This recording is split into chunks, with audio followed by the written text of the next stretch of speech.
Rail world کے معزز دوستوں، میں ہوں ماجد ملک اور آپ تمام دیکھنے اور سننے والوں کو السلام علیکم۔ ناظرین گرامی، دنیا میں بے شمار انسان پیدا ہوئے جن میں سے اکثر ایسے ہوئے کہ ان میں کوئی کمال و خوبی نہیں، اور بعض لوگ ایسے ہوئے جو صرف چند خوبیاں رکھتے تھے۔ مگر حضرت علی مرتضیٰ کرم اللہ تعالی وجہ کریم کی وہ ذات گرامی ہے جو بہت سے کمال اور خوبیوں کی جامع ہے کہ آپ شیر خدا بھی ہیں اور داماد مصطفیٰ بھی، حیدر کرار بھی ہیں اور صاحب ذوالفقار بھی، حضرت فاطمہ زہرا کے شوہر نامدار بھی اور حسنین کریمین کے والد بزرگوار بھی، جبکہ شجاعت اور بہادری میں آپ کا کوئی جوڑ نہیں تھا۔ آپ علیہ السلام نے حضور اکرم صلی اللہ علیہ وآلہ وسلم کے ساتھ کسی بھی غزوہ میں شرکت کی تو آپ نے کامیابی کو ہی اپنا مقدر بنایا، لیکن آپ کی کچھ جنگیں ایسی بھی گزری ہیں جن کو تاریخ میں بہت کم لکھا گیا۔ انہی میں سے ایک جنگ بیر العلم بھی ہے جو کہ حضرت علی نے جنات کے خلاف لڑی تھی۔ جی ہاں دوستو، آج کی ویڈیو میں ہم اسی جنگ کا ذکر کرنے والے ہیں جس میں آپ علیہ السلام نے جنات سے جنگ کرتے ہوئے 20,000 جنات کو قتل کیا اور بہت سے قبیلوں کو دائرہ اسلام میں بھی داخل کیا۔ حضرت ابو سعد خضری رضی اللہ تعالی عنہ فرماتے ہیں کہ جناب رسول اللہ صلی اللہ علیہ وآلہ وسلم جنگ سکارسک سے واپسی میں ایک اجاڑ وادی سے گزرے۔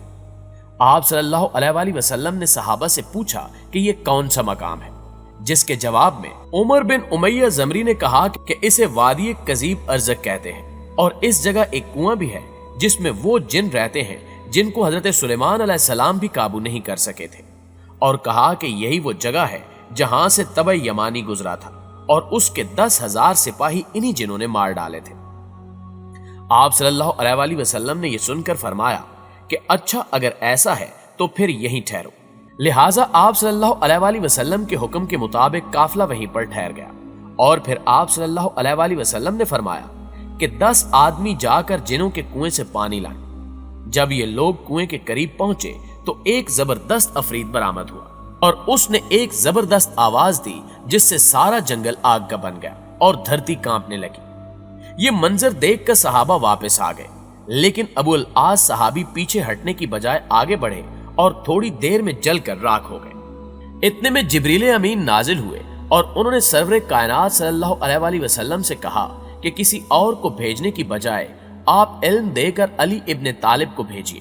لہٰذا آپ کے حکم کے مطابق حضرت علی علیہ السلام اس کنویں کی جانب روانہ ہوئے۔ رسول اکرم صلی اللہ علیہ وآلہ وسلم نے دست دعا بلند کیا اور اللہ تعالیٰ سے دعا کی کہ وہ ہر بار کی طرح اس بار بھی علی کو کامیابی نصیب فرمائے۔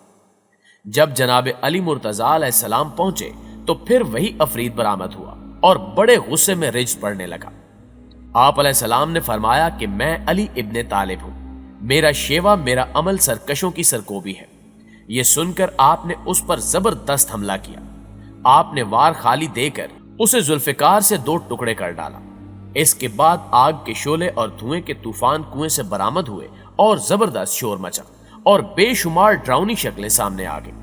حضرت علی نے چند آیتیں پڑھی جس کے بعد آگ بجھنے لگی اور دھواں ہوا میں تحلیل ہونے لگا۔